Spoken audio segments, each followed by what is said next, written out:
Hey listeners, thanks for tuning in. If you're enjoying Moving Moments, please consider supporting our work with a tax-deductible donation.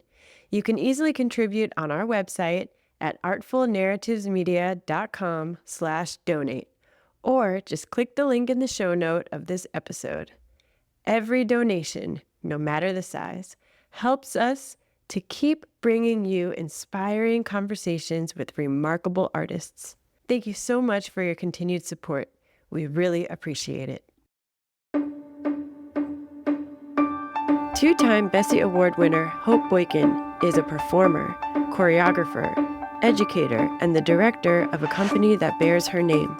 An original member of Complexions, Hope spent many years as a dancer with Philadanco and then with the world-renowned Alvin Ailey American Dance Theater, where we became friends. Hope's drive to be her best has helped her to overcome every struggle, and she champions this success in her current work. Now I'm in the position to look at young artists and say, you are beautiful just as you are. Let's just make sure you maintain your strength. You maintain your goodness, because who you are is super important. And I want to be discerning enough, like those other leaders, to say, oh, I recognize something in that person. Let me help them the best way that I can. You're listening to Moving Moments, the podcast that explores the dance world's most accomplished and groundbreaking artists. I'm your host, Alicia Graf Mack, Dean and Director of Dance at the Juilliard School. During each episode, you'll hear me talk with some of my closest friends and most trusted colleagues as we sit down to hear about their creative process and how they are changing the dance world on and off the stage. Hope, before I was your friend and colleague in the field, I was a major fan of your dancing. I remember coming to City Center. I think it was Chocolate Sessions by Dwight Rhoden. I saw you perform and you just lit up the stage and the audience. I remember the audience just hooping and hollering and like losing their mind, myself included. For you, you have been such an inspiration to me and so many. Thank you for being on the show today. Thank you, friend. I just love you so much. I know in some ways how you've developed the type of artistry and creativity and strength that you have throughout your years, but I'm really excited to have you share your journey with our audience today. You've been in this industry basically your whole life. I feel like you were born a mover. How did you fall in love with movement in the first place? Thank you so much for that. I do think maybe you're right. I was born a mover. I like the way that sounds. I might borrow that for future things. But my mother saw how active I was. I loved action movies. I loved musicals, and I would see the dancing, growing up, and watching PBS, because those are really the only ways you could watch it, and or Saturday afternoon performances. And I remember trying to imitate these dancers. I would stand on coffee tables that I shouldn't have been standing on because they were glass, and I would break the coffee table, or I would, just see a Bruce Lee movie, and I'm not kidding about this, and then I would run and try to kick a hole in the wall, and my foot would be in the wall. Like, I just had scars and scratches. And she was like, enough of this. And she said, gymnastics, you go. And I was good at tumbling because I didn't have any fear. I remember even running into the vault in a compulsory competition, and I had my two front temporary teeth were still in, and those teeth came out because I smashed it at the vault. Like, I did not care. I wanted to try it all. And then my gymnastics teacher told her that she should also put me in dance. And then things took a turn. I did the typical, hour and a half class where you have tap and then ballet and jazz. And then the recital happens. One leotard, you add the skirt, you add the fringe for the tap, you add the tutu to it, like all that three in one outfit. And I loved it. And I remember doing that for a while. And then I just stopped. Other things became more important, boys, cheerleading, all the things. And then one day the Olympic Festival came to Durham, and a woman who was choreographing it, her name is Nina Wheeler. I started to love on Nina, how she talked and how I felt when I was with her. And from then there was competition dance. I was probably in high school by the time I really started back, and I was spending all of my time there. I didn't really get why it was so important for me to spend so much time there. And then the American Dance Festival is also in Durham. And so I was often seeing performances in the summer, but still not thinking dance was a thing to do for a job. The only person who remotely looked like me who was doing dance as a profession was Debbie Allen because Fame was on. But that's also it was so, like fantasy. You just looked at it like you were watching all the other things on television. That's not for you. And I grew up in a house of educators. I went to Howard University, and it's funny because people don't believe me. I applied to one college because that was the only college I wanted to attend because I grew up in Wow. private school. I know. I grew up in private school, and so I wanted to be surrounded by people who looked like me because I went for one visit, and I was like, "Oh, this is it." And I loved that they called it the Mecca, that it is the Mecca. Like, I've just felt it made sense. And then Debbie Allen went to Howard. So all of a Yes. sudden, I was in the right place. But at that point, Howard didn't have a dance major. There were so many great dancers who'd come through and around Howard and so much good dance in DC because of Duke Ellington. And I know you're from this DMV area. So Duke Ellington School for the Arts. And I ended up just falling in with the right group of people who knew enough and knew enough of the right people to point me in the direction, that I didn't really know if it was correct or not. But I left Howard the second semester of my junior year, devastated all families because my mother was the first person to really go to college and succeed. She graduated from North Carolina Central when she was 18. So she Wow. was like, oh no, there's education happening. So I devastated them thoroughly. And a friend of mine offered me his love seat. And I love telling my students, I know I'm not as tall, but a love seat still only has two cushions. His name is Chris Freeman. And without Chris Freeman and that time for me to find something that was mine, I kept telling myself, I just want to see how far I can get. And then I got a tap on the shoulder from this man that I knew was in the Ailey company because I was at the Ailey school at that time.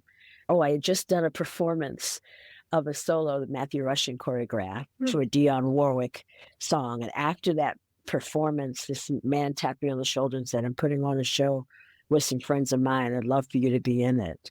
And it was Dwight Rhoden.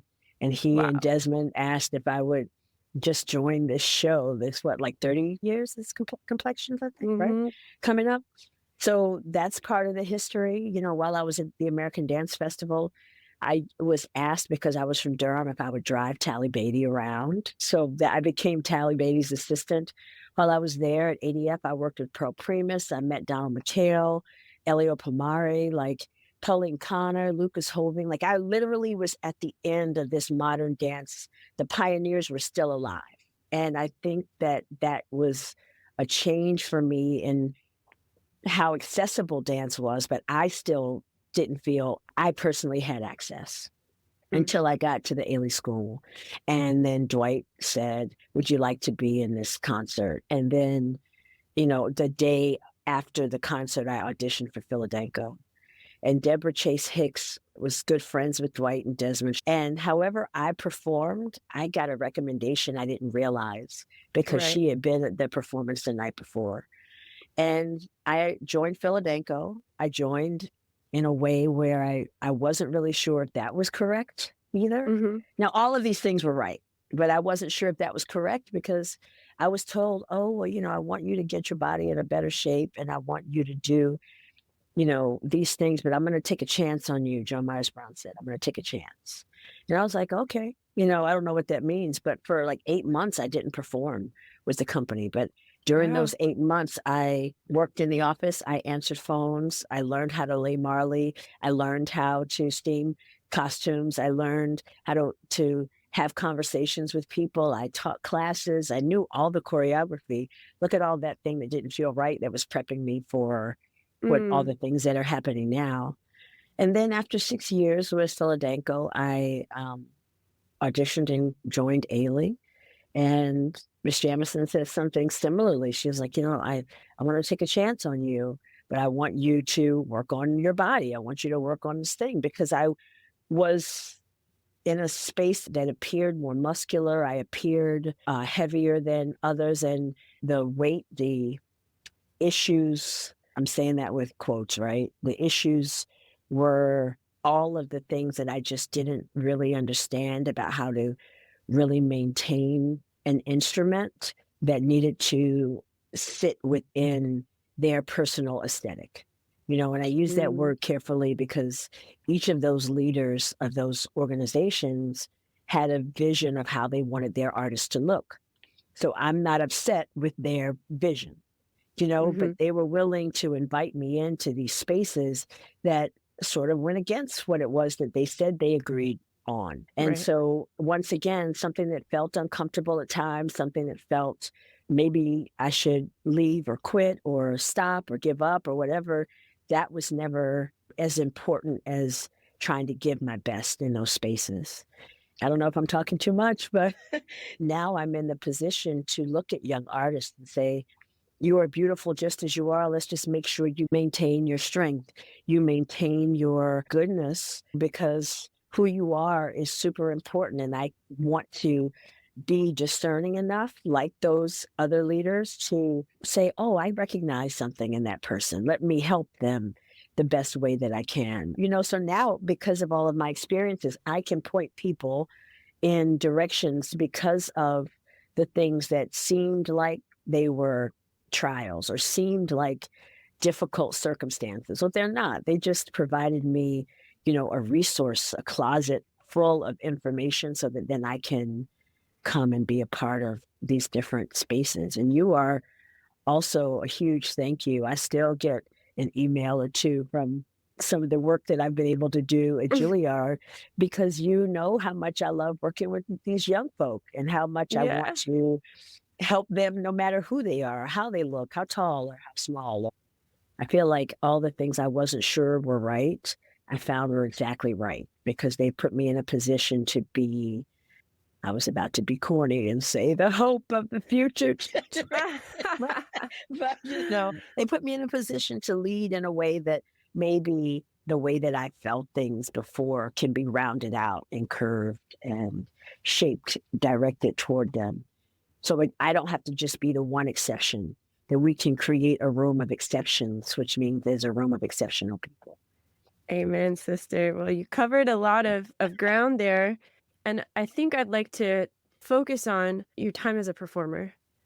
What did it feel like to be achieving your dream of becoming a professional performer in a major company like Philadanco, like Alvin Ailey American Dance Theater, and going out there every night to do the thing that you set out to do? I heard once that someone said that the stage is a sacred place.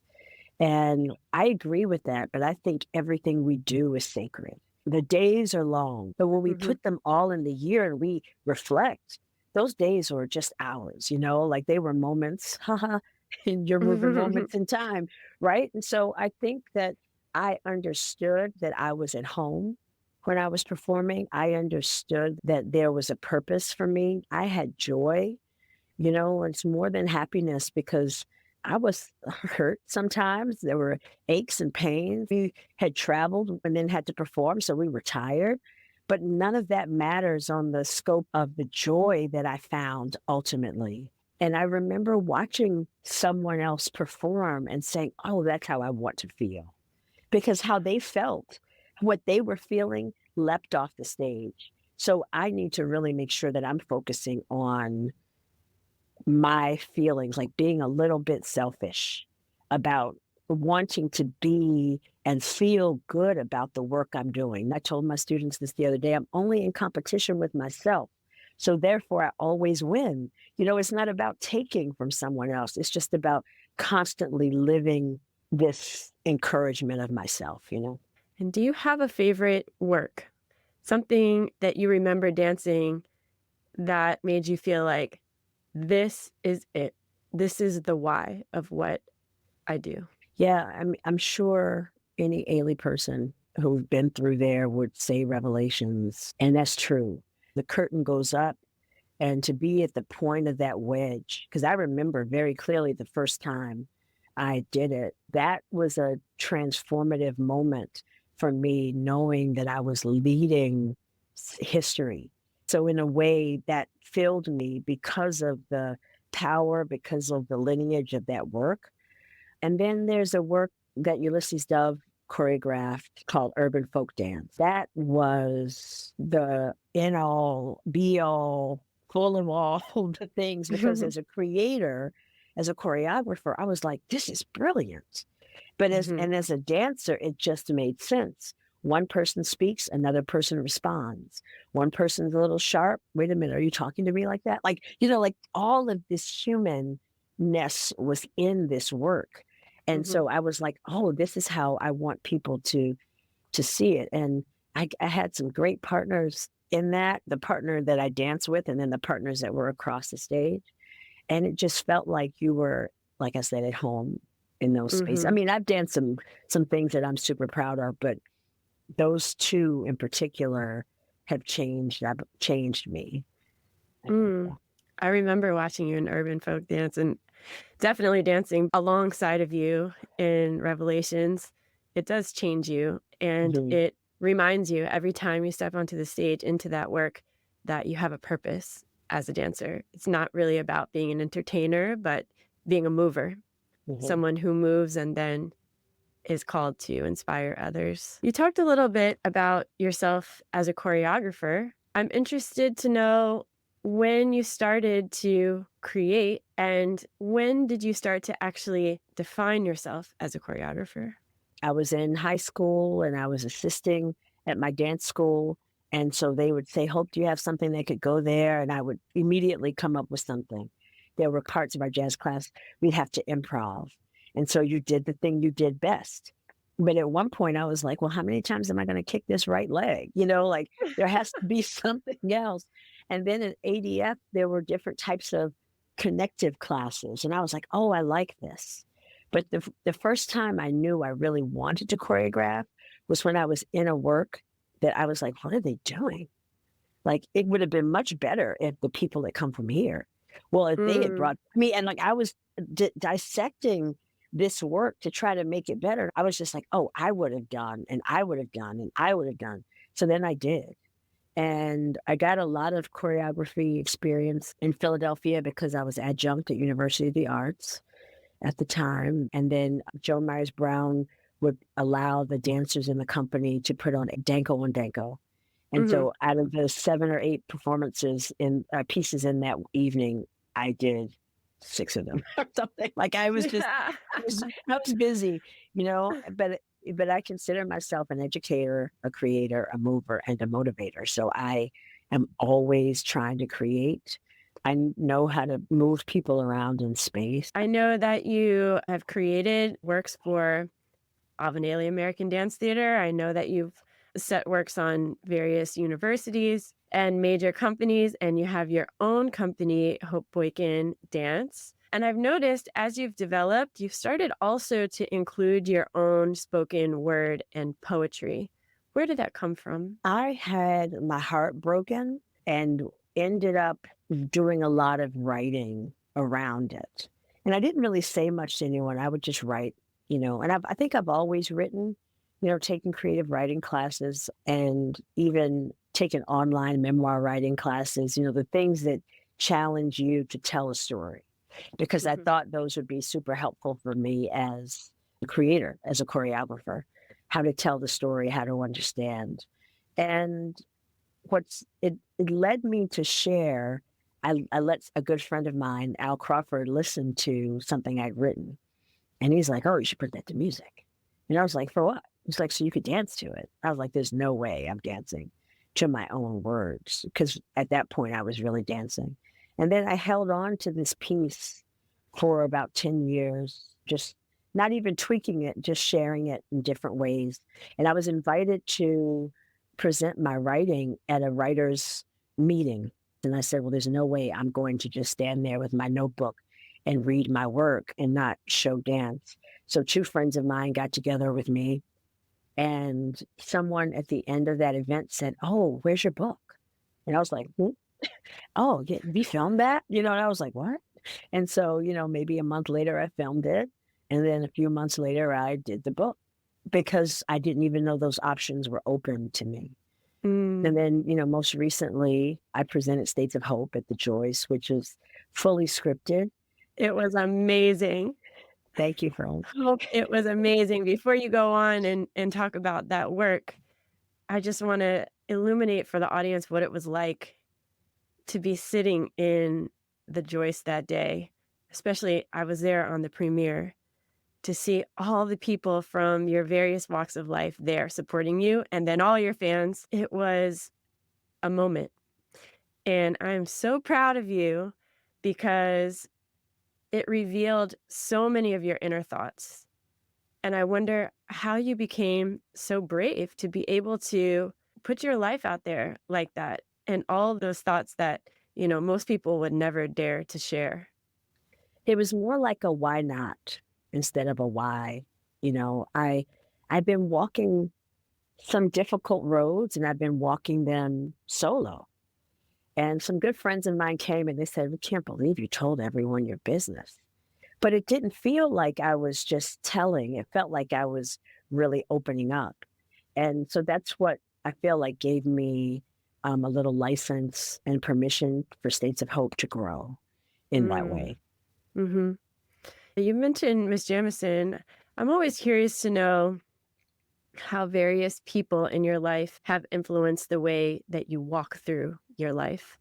And what have you taken from Joan Myers Brown? What have you taken from Judith Jamison and Tally Beatty and all these people that you've had the chance to brush up against and learn from? Such a great question. And the truth of life is what I've gotten from all of them. Tell the truth. Tell the truth. I've called JB and Judy and my mom truth tellers in my life. Tally would tell you when that was not good. Girl, that wasn't good. Do it again. And so now I tell my students, that wasn't good. Let's do that again. I mean, my tone is different. My sound is different because I'm different. But let's tell these young folk the truth. Part of this education platform I really want to stand on is to really help build the skills and communities so that they can live and work in a place comfortably and safely, but without giving you a trophy for just showing up. You have work to Mhm, do. You have to put your foot down when someone is, not on time. You have to tell them that's not going to work for me. I need you to try something different. We're not going to leave them with the nose or make them feel like they're not accomplished or their work isn't valued. But there's a standard that has to be maintained. And the standard is excellence, and excellence changes every day. The more we gain in technology, the greater our span of excellence is. The more someone comes up with something new and invents something, now we have a larger, idea of what that can be, and that needs to happen within the minds of the artists to acknowledge where they are, acknowledge it was good today, and then make better the best the next day. Just keep mm. growing. So we have to tell them the truth. We have to tell them when they're great, and we tell them when they could be better at what they're doing. And those people did that for me. I see that, Hope, Mhm. so thank you so much for that. And I know With this is all your Mhm, oh, sorry, I was gonna mhm. say, I know this is your show, but, I hope people know how strong and impactful and how much we all admire you as a leader. It's important to be around people and surround yourself with people who are doing things the way that, feel natural and feel right. So, I'm just saying, I love you. It's good Thank what you're you. doing. Love you too. Do it together. We do it Yeah. together. With all the things that you're doing, Hope, you are leading the charge at the Kennedy Center with their dance education initiatives. You're leading your own company, Hope Boykin Dance.